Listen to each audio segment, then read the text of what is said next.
class today. Get the video started. There we are. Hello, welcome. Sorry we are running just a minute late here. Very happy to be here with everyone today. For those of you who are new, my name is Sagen. I'm teaching English for the Health Sciences 125 to all of you for the next hour today. And we'll be using the Smrt curriculum, just like we always do. So I want to start today with some introductions and say hello to everyone here. And then we're actually going to do a quiz for those of you who are subscribers to the class. And then we'll get on with the lesson for the day. So first, let's see who is joining us today. So if you're in class today, please use the chat function on the video to say hello Sagen, or I'm here, or glad to see you, anything like that. Looks like Joniko is joining us today. Hello Joniko, welcome. Welcome to class. Glad you were here. And for anyone else who's here, please feel free to type in on the chat. And I will be looking, when I'm looking like this, I'm looking down to see what people are typing, and looking at the chat to see who's all here.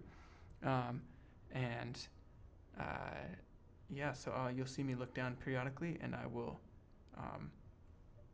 as I am looking at the people who are participating. So hello Alvaro, welcome from Chile. Wonderful, welcome from Chile. We're glad you're here. All right, so today we are going to be doing a quiz, like I said. We'll move to this so you can see, and there I am. Hello. Welcome, Andrea, welcome. So we'll be doing a quiz today based off of our English for the Health Sciences 125 Smrt curriculum. For those of you who do not know, Smrt is an English teaching curriculum we use online. It's used all over the world by thousands of students and teachers in hundreds of countries. So we are currently doing one of the live sessions here. These sessions stream live on YouTube, and then you can sign up registering on this page. You can see my class right here on the bottom. You can sign up to subscribe and join the class, and you get a little bit more interaction. You get some emailing interaction from me, and we'll do homework and quizzes like we're about to do soon. And it's just a little bit more interaction than we get from just the YouTube streaming class, as you'll see in a minute. So if you have any questions about this, how to register or anything, feel free to type in the chat. You can also go to this link I will put in the chat here to sign up for the class, if that's something you're interested in. So we'll go back here to a class that we were working on. There we go, English for Health Sciences. All right, so English for Health Sciences. So last week we started the first week of the subscription section of the class, which will last for 12 weeks from now until first part of December. And as part of that, we are doing lessons that the students who are enrolled in the class mentioned that they would be most interested in. So we're really focusing on reading and vocabulary skills, specifically for health sciences. So last week we covered reading. We did reading 1-1 and 1-2. Make these a little bit bigger for you. There we go. We did these reading exercises 1-1 and 1-2. And then the vocabulary for this unit is from vocabulary 1-1 right here. So the homework for the weekend was to study vocabulary, list 1-1, because we are going to have a quiz today on Tuesday. So for those of you who are subscribers to the class, right before we started, I shared the quiz with you on Google Docs. It will be in your email. So if you did not get that email, if you for some reason can't see it, please let me know, and I will make sure that you do get the quiz. Otherwise, you'll have 10 minutes to complete the quiz. So what we're going to do is pause the live streaming lesson for 10 minutes. So if you are a subscriber to the class, this is your time to take the quiz and then email it back to me. If you are not a subscriber to the class, this will just be a break. I know we just started, but this is part of what you get when you subscribe to the class. 10 minutes of a break to do the quiz, and then we will be back with the lesson after that. So if you're not in the class, please be patient, hold tight. That means to wait a little bit, and we'll be back in 10 minutes. If you are in the class, these are your 10 minutes to take the quiz. I said in the email that I would be sending you the quiz at 4:05 my time, and that you have 10 minutes, so you should complete it by 4:15. I went a little bit longer than I thought. It's currently 4:08 my time, so please email me the quiz before 4:18 my time. So 10 minutes from now. Any quizzes that I get after 4:18 my time, after 10 minutes from right now, I won't be able to accept because you'll be late. So again, quiz time for those of you who are in the class, and please do your quizzes and then email them to me within the next 10 minutes. So we will be back in just a moment with there we go. We'll leave it on this one. There we go. Okay, so we'll be back in just a moment with the rest of today's lesson. So quiz time.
Hello, everybody. All right, so for those of you who just joined us and for those of you who are in the class, we are just finishing our time to do the vocabulary quiz. Come back on camera here. Hello. For those of you who are in the class doing the subscription class, time is up to do the vocabulary quiz. So please, at this point, make sure to email or share your answers for the quiz with me. If you did not get the quiz for some reason, also let me know, and I will make sure that you get it and make sure that you can complete it. So anything that comes after now, though, for those of you who had the quiz, will be late. All right, welcome. Looks like we had a few other people join us during the quiz time. Joan and Tatiana, welcome, and Lilith, welcome. Nice to see you again. I'm glad you're here. So, for those of you who joined during the break, this is the English for Health Sciences 125 class I teach every day, Tuesday and Thursday at this time, and we are moving on through the curriculum. Last week we did Unit 1, Saving Lives. We did reading and vocabulary work, and this week we will be moving on to do Unit 2, which is about science and technology. And Unit 2, we will also continue doing reading and vocabulary work. That is the feedback I got from students last week when we were kind of planning out what everyone wants from this course. So that's what people wanted the focus to be, so that's what we're sticking with. That's what we will continue to do. So what we will do is open the reading exercise 2-1 from our Smrt curriculum here. And for those of you who just joined, this is our Smrt curriculum. This is where we teach the classes from. When you subscribe to the class, you have access to all this curriculum, as well as interaction about the curriculum with me. So when I'm looking down like this, I'm just checking comments, looking to see if anyone else has said anything to contribute to the class. So if you have anything to say, please write it into the chat, and I will, once I see it, I will respond best I can. So today, in reading 2-1, Health in the News, Battling Malaria. So this will be continuing with our health sciences reading. This week we'll be reading about malaria.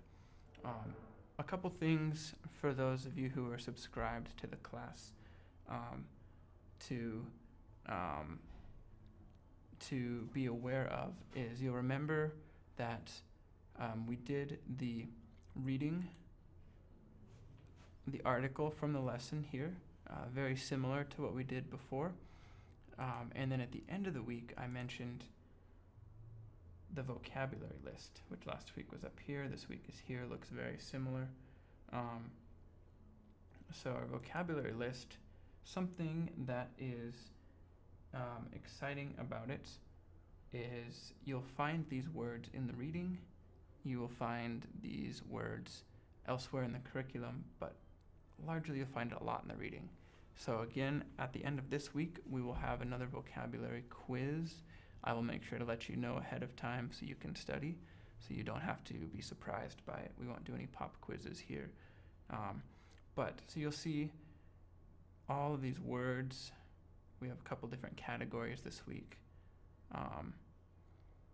You'll see when you go into Smrt, you will see the words all laid out here. And it's good to start studying these at the beginning of the week, to be aware from of the words, to look at the words that you don't know and learn them, to pay attention to words you learn in the reading, and a lot of those will be on this vocabulary list, and to write them down. So you can use whatever your favorite medium is, whatever your favorite way is to write down your vocabulary words you find from this list or from the reading or anything like that. I think it's really useful to keep track of them. Writing words and definitions and maybe example sentences is going to really help you learn. So let's go back to the lesson. So remember, pay attention to the vocabulary list. Let's go back to the lesson here. Our internet is moving slowly right now. Come on. There we go. All right. So John, I see you have a couple questions about malaria, what causes it.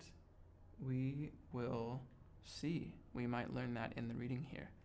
If not, that could be part of the homework discussion questions. So we have a short introduction section here.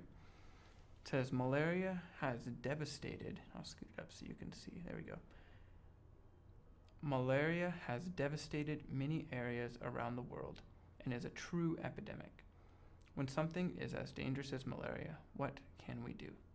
We click this link, brought us to this page, and we will read the article together. I will read it out loud, and I'll pause for a minute or two so you can read it, take note of any new words, and then I'll read the next section and we'll discuss it, and then later there will be an exercise, an activity to do for homework or the last part of class, depending on how much time we need to do the reading.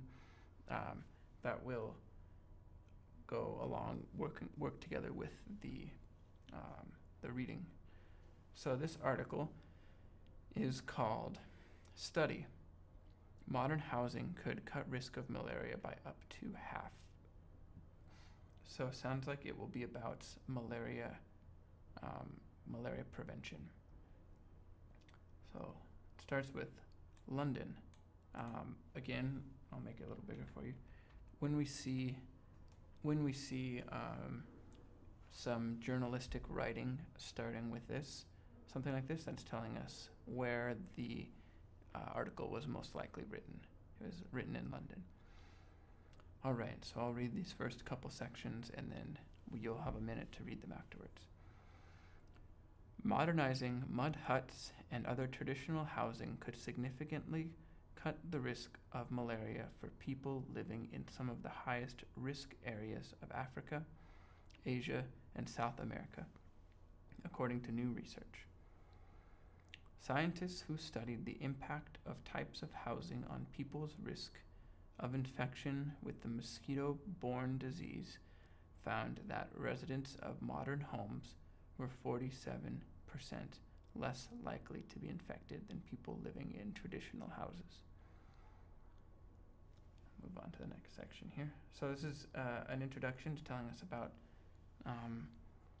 it sounds like there's a correlation between people who live in mud huts or some other kind of traditional housing compared to people who lived in modern homes. And we'll see if there's causation also in there, but it sounds like there's certainly some kind of correlation.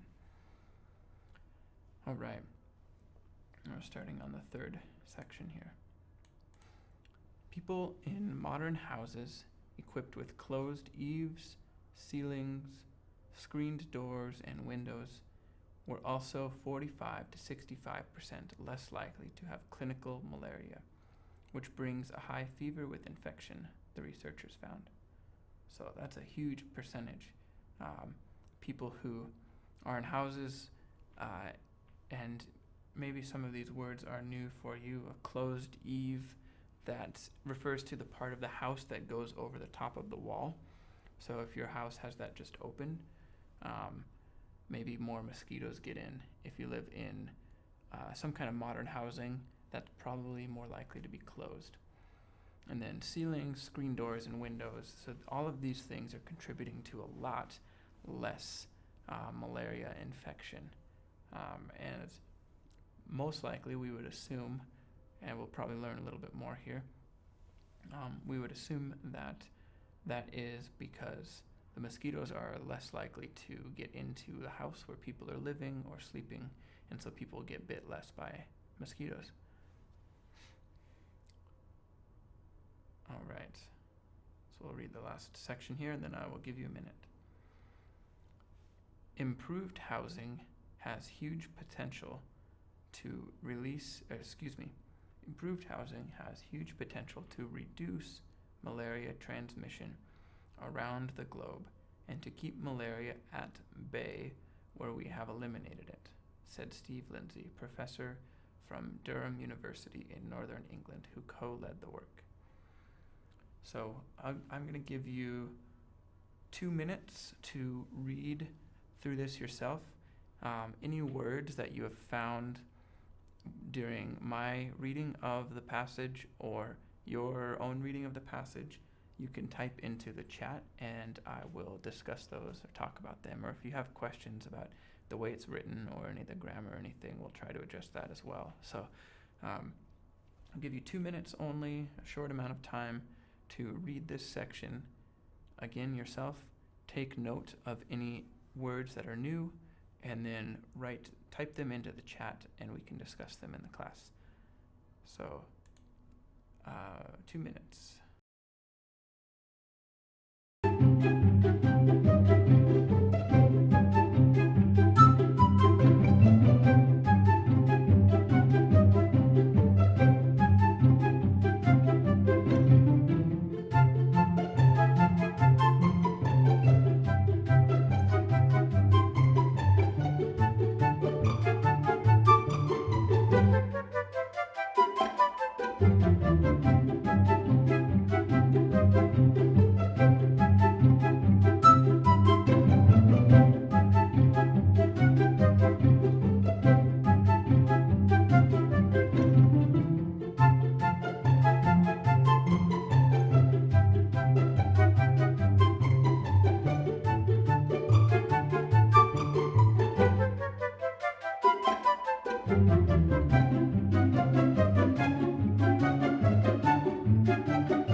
All right, welcome back.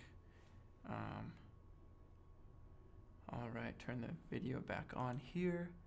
And hello, welcome. Let's see if we have any questions about the reading here. So let's see. Know how to face and tackle. Know how to face and how to tackle. I don't think I understand the question. Could you, Swati, please be more specific with what your question is? I would love to answer it, but I don't quite understand what your question is. If anyone else has more questions or will wait on clarification here, I would be happy to answer them. We'll give you another couple minutes. And in the meantime, let's look for some difficult words in the writing here. Let's see. So,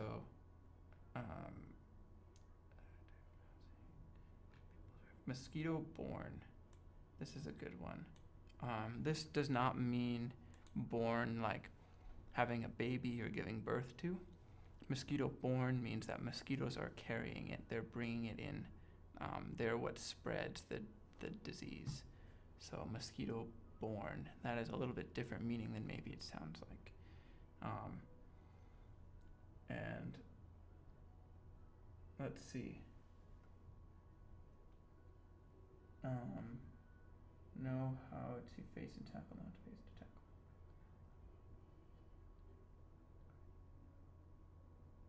tackle. I don't think that is part of the reading. actually. So it looks like a different question that's not relevant to the class. So I would be happy to answer it. If we have time, I can answer other questions depending on how fast we go. But at this point, we haven't gotten to the reading yet, or to that section if it is in the reading, and if it's not in the reading, we'll maybe get time to address it later. But we're just going to stick to this passage and then the next passage and the next passage for class time today. So sorry, but we'll come back to it if we have time or if we come across it in the reading. All right. It looks like, John, we might get to one of your questions here. You were wondering about, or you were speculating about what causes malaria. We'll come back to it. Or we looks like we get to that here. So, we'll continue with the reading. Lindsay adds that since many of the world's major vector-borne diseases, such as dengue, leishmaniasis, Chagas disease, and lymphatic filariasis are transmitted indoors, more modern and enclosed housing would also offer vital protection against several other dangerous infections. So he's referring to back to what was mentioned earlier, that people with more enclosed houses will have are less likely to be infected with the mosquito-borne illnesses. So he's listing other lists of illnesses that are mosquito-borne. All right, next section. Malaria kills some 600,000 people a year, according to the World Health Organization, and the vast majority of those deaths are among babies and children in sub-Saharan Africa. Most deaths are caused by the Plasmodium falciparum form of malaria, but the disease is also found across Asia and South America, where a less deadly but more persistent strain known as Plasmodium vivax is common. So, John, looks like you're right. It is caused, at least in part, by Plasmodium vivax. All right, continuing with the reading. For their study, published on Tuesday in the Malaria Journal, Lindsay and co-researcher Lucy Tusting of the London School of Hygiene and Tropical Medicine reviewed 90 studies comparing malaria cases in modern houses with cases in traditional houses, built with mud, stone, bamboo, or wood walls, thatched mud or wood roofs, and earth or wood floors. So again, we're just returning to what was mentioned earlier on in the article, in the beginning when the author introduced what they were talking about, that the type of their house is correlated with how much malaria infection is common in that area. Identified other mosquito-borne, or here it says vector-borne diseases, and then also mentioned how many people are killed by malaria each year, and where they're most likely to be killed, and then a couple different strains of the disease, and some of them sound like they're worse than others. And then in the last paragraph, he defines what they're using as their explanation, or as their definition for modern houses versus traditional houses. So I'll give you another 2 minutes, and 2 minutes only, to do this reading, and then we have just a tiny bit more left to do for the reading. So again, if you have questions, make sure to take notes however works best for you on somehow that will be easiest for you, and then we can talk about vocabulary words or ideas that you want to cover from the reading section. So again, we'll give you 2 minutes, and then we will answer any questions about the reading that we have.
Alright, hello everybody.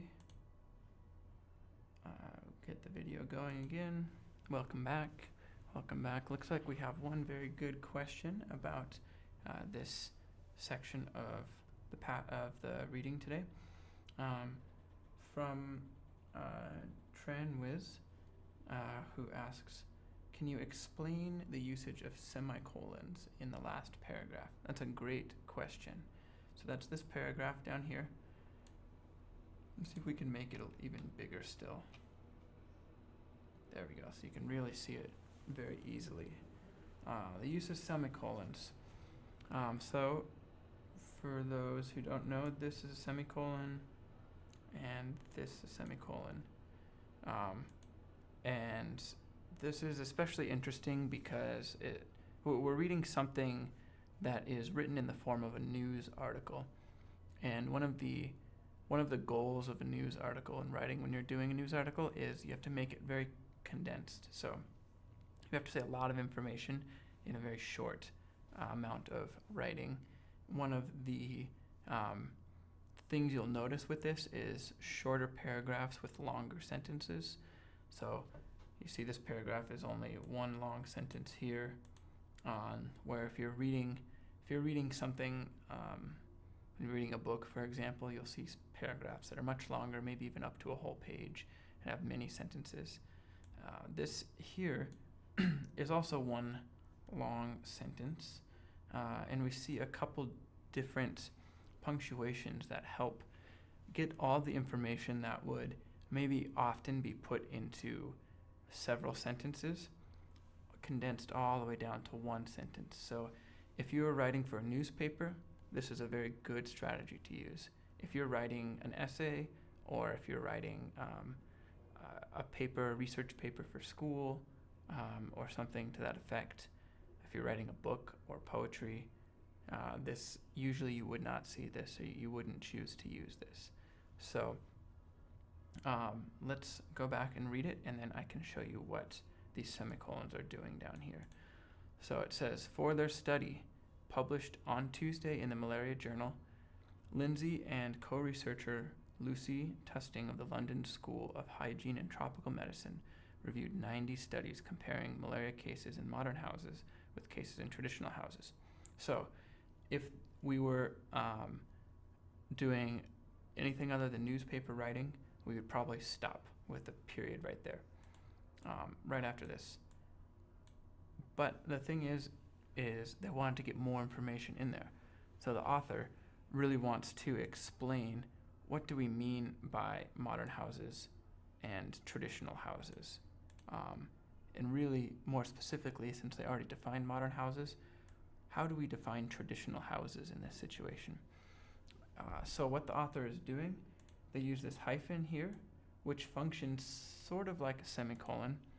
Generally, we use a hyphen and a semicolon in very similar ways, in ways to make two sentences down to one sentence, and to make the sign for a break when there would normally be a period, but for a reason, like a stylistic reason like this, you want to make it one sentence and crunch it together a bit more. So what the author did is use this hyphen to crunch down, to take the place of starting a new sentence. So instead of saying modern houses with, reviewed 90 studies comparing malaria cases in modern houses with cases in traditional houses, period, new sentence. Traditional houses were built with materials such as mud, stone, bamboo, or wood for the walls, period. They also had thatched mud or wooden roofs, period, and they were built with earth or wood floors, period. That's what it would sound like if we had the introduction sentence and then complete sentence, complete sentence, complete sentence for each of those sections. But the hyphen here is serving the purpose to divide the introduction to what we're talking about with the description of an item in it, description of the traditional houses. And then within that, there's almost like 3 mini sentences built with mud, stone, bamboo, or wood walls, thatched mud or wood roofs, and earth or wood floors. So we know that we're all referring back to traditional houses, the same thing we were talking about. This is just some complex punctuation that is they're using to take what would be several sentences of explanation and smashing it down into a very organized list where we know, okay, everything after the hyphen is about what the traditional houses were made of. Everything in this first section is about what the walls were made of. Everything in the second section is about what the roof was made of, and everything in this third section are about what the floors are made of. In this way, we get a lot of information, like I started saying, in a very short amount of text. So it looks a little bit chunky, and you wouldn't probably see it in a book, but for a newspaper, this is a good strategy. If that explanation is helpful, wonderful. If not, if you still have questions, please feel free to let me know, and I can continue to explain it or explain a little bit more to you. So that said, let's do the last section of the reading here. And this last 2 bits here, I'll just give you 1 minute to look at it after I read it. There's not very much text. So after everything, we read almost all of the article. Remember up to where we are now, we just explained what the traditional homes looked like. Trusting said the results, that's one of the researchers up here, said the results showing dramatically lower malaria risks for people living in modern houses underlined how improvements should be an important pillar of public health. This is a welcome finding at a time when we are facing increasing resistance to our most effective insecticides and drugs, she added in a statement.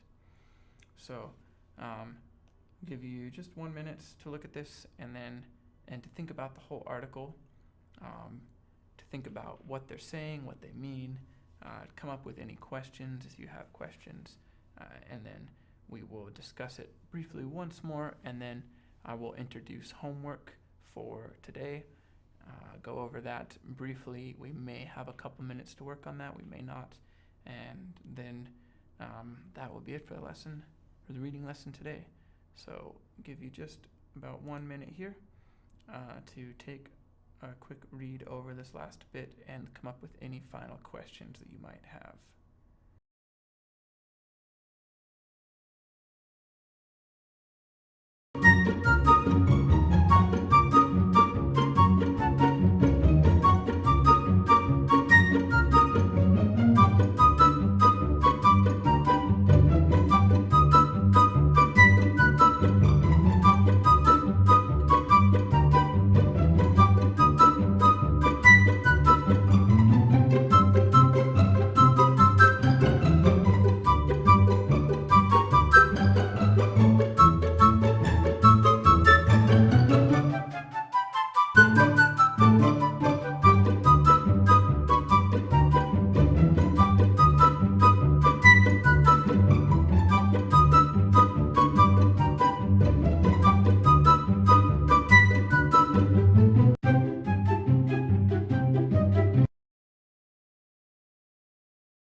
All right, that was a little bit shorter time. Turn the video back on. Hello, welcome back. All right. So I haven't seen any new questions in the chat. We'll do one more just quick explanation of what we talked about, what we read here, and if there are any questions still, I'd be happy to answer them. So going back to what this article is all about, let's see. Oops. Here we go, sorry. Yeah, that's what we want. So basically, the article is discussing housing and how housing influences people's, the rate that people contract malaria. It explains that really people who live in sealed modern homes get malaria much, much less than people who don't live in sealed modern homes. Explained what those different types of homes are like. And at the bottom here, said that they believe that public health should really focus on helping to have people's homes more sealed to mosquitoes coming in, especially when very effective drugs and insecticides, are becoming more and more resistant to the mosquitoes are becoming more resistant, and the diseases are becoming resistant to the drugs. So here's the article. Go back over to our Smrt curriculum. For those of you registered in the class, you will have access to this exercise, which I will share with you. And for today, since we're not in small groups in class, we're doing the live version. We will not do section 1. We may, if we have time, we may do one of those discussion questions together right now. But for the homework, you don't have to do section 1. Do reading 2-1, vocabulary. So this is what I was describing earlier. Find some new words, 10 new words for you that that you don't know yet, and then make sure to write the word and write the definition here. And this will be good practice for our vocabulary quiz at the end of the week, in addition to studying the vocabulary list in Unit 2. And then you can answer these questions down here in Section 3. So it looks like someone in the class is already accessing the sheet here. Good job. And for those of you who aren't, that's okay. I will share this with you after class so you can have it easily accessible for homework. So we have about 7 minutes left. Let's do this first question here together. Let's do question 1A. So we're not in small groups, but if you can please answer the question in the chat on YouTube here.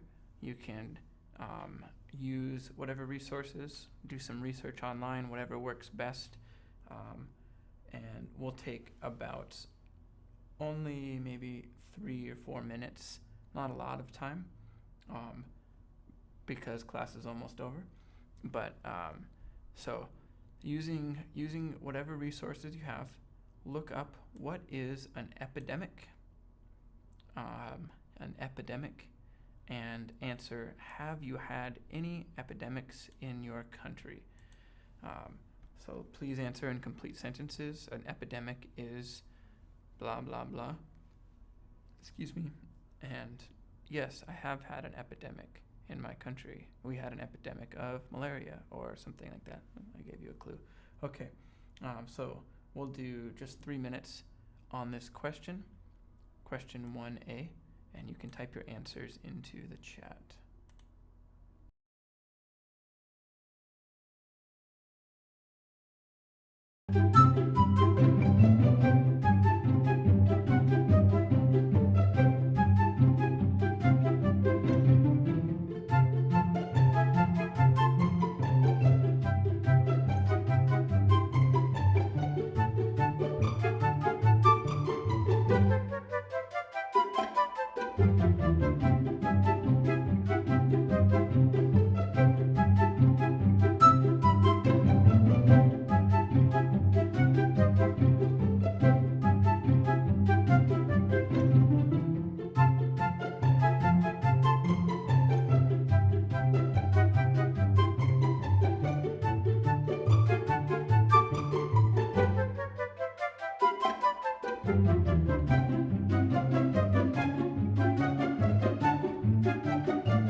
All right, welcome back. We'll go sort of quickly because we only have 2 more minutes left in class. Hello, hello. All right. So, what is an epidemic? We've got a really good answer from Tranwiz down here. An epidemic is a widespread occurrence of an infectious disease in a community at a particular time. Absolutely. Yeah, that's exactly what it is. That's what we're talking about. That's what this lesson is about. So it's a disease that a lot of people get sick with in a certain place at a certain time. Widespread means it's very common, like it's everywhere. Occurrence means something is happening. So this disease is happening everywhere. And they mention, it says, my country had an epidemic of the pig flu back in 2009. And yeah, capitalizing is good because it's a name of, it's a proper noun. Here we call it swine flu. Swine is just another word for pig. And we had the same thing in 2009. We had an epidemic of swine flu here in the United States. Other epidemics that have happened recently, Ebola happened in Eastern Africa recently. Malaria is pretty common. Dengue fever in Latin America and Zika are also very common epidemics you might hear about in the news right now. So, all right, well, thank you very much. We're down to our final minute of class today. Thank you very much, everybody, for joining me. Again, if you are registered in the class, I will be sending you your homework. I will also be evaluating your quizzes from today and getting that back to you. If you are not in the class and would like to join, you can go, as I showed you, to the link. It's lower down in the chat here, based off of smartenglish.com, and that's SMRT, not spelled correctly. It's just the name of the curriculum. And you can click on live to find that information. So if you'd like to register, you can find that here. Scroll down, look at the different classes, find the picture of my face and our class, and sign on up. All right, so thank you very much, everyone, for joining me today. Look forward to seeing you on Thursday at the same time, same place, 4 o'clock Pacific Standard Time. That is when we will have class next. So thank you very much, and have a wonderful afternoon, evening, or morning from wherever you are around the world.